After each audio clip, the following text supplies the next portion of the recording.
વલસાડ જિલ્લાના Umargam railway station પાસે નવા ફ્લાયઓવર બ્રિજના પૂર્વ પશ્ચિમ વિસ્તારમાં સર્વિસ રોડની અધૂરી કામગીરી સામે લોકોએ નારાજગી વ્યક્ત કરી છે। વરસાદી ઝાપટા બાદ વાહન ચાલકો ધસડી પડ્યાની સ્થિતિ સર્જાઈ હતી। લોકોમાં રોષ જોવા મળતા ભાજપના આગેવાનો અહીં આવી પહોંચ્યા હતા તેમજ સ્થળ નિરીક્ષણ કરીને જિલ્લા કલેક્ટર સુધી નિરાકરણની ખાતરી આપવામાં આવી હતી। પણ આમાં કેવું છે કે થોડું મિસમેચ થયેલું છે કે આમાં ડીએફસી અને આરએનબી પ્લસ ગ્રામ પંચાયત એમાં બે પંચાયત લાગે છે, એક તો 16 સોમવાર અને એક દાળ પંચાયત, એટલે આમાં સમન્વય થાય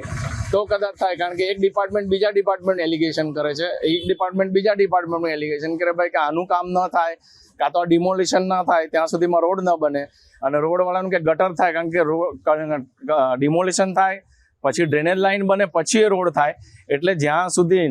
એટલે અમે ભરતભાઈને રજૂઆત કરી। ભરતભાઈ આજે પોતાનો સમય કાઢીને અહીંયા આવ્યા અને હમણાં ઓફિસરો જોડે પણ એમણે ઉપર વાત કરી છે, અને આપણા ધવલભાઈ એમપી જાગૃત છે, એમએલએ પણ જાગૃત છે, કન્સ્ટ્રક્શન ડિપાર્ટમેન્ટના ચેરમેન ભરતભાઈ પણ એટલા જ જાગૃત છે। એમણે સામે આવીને અહીંયા પોતે જ આવીને એમણે વિઝિટ કરી અને એનું જેમ બને એમ જલ્દી નિરાકરણ, કારણ કે આ બધાને એક મંચ પર લાવવા માટે બહુ જરૂરી છે, એટલે આજે ઓફિસરો જોડે મિટિંગ છે, એમાં ફાઇનલ થશે કે કોને આ લાગે વળગે, કે ડિમોલિશનનું કોણ, કન્સ્ટ્રક્શન કોણ, ડ્રેનેજ લાઇન કોણ, પંચાયતને શું, અને એ પ્રમાણે જો સોલ્યુશન આવે તો વહેલી તકે આને સોલ્વ થઈ જશે એવી મને પૂરેપૂરી ખાતરી છે। અહીંયા મેં પોતે આપણા વલસાડ જિલ્લા ડાંગના એમપી ધવલભાઈ પટેલે રાત્રે એમનો ફોન આવ્યો કે ભરતભાઈ તમે જાતે જઈને નિરીક્ષણ કરો કે સાચે સાચ પરિસ્થિતિ શું છે। તો એના માટે હું પરિસ્થિતિ જોવા માટે આવ્યો, અને પરિસ્થિતિ મને જે લોકો દ્વારા જાણવા મળ્યું કે જે રોડ પહોળો કરવા માટે પૈસા ચૂકવાઈ ગયેલા છે પણ એ વસ્તુ હજુ તૂટી નથી અને રોડ બન્યો નથી, તો એ જો બની જાય તો પરિસ્થિતિમાં એમાં બહુ ફેરફાર પડે અને કોઈને તકલીફ નહીં પડે। બીજું આ જે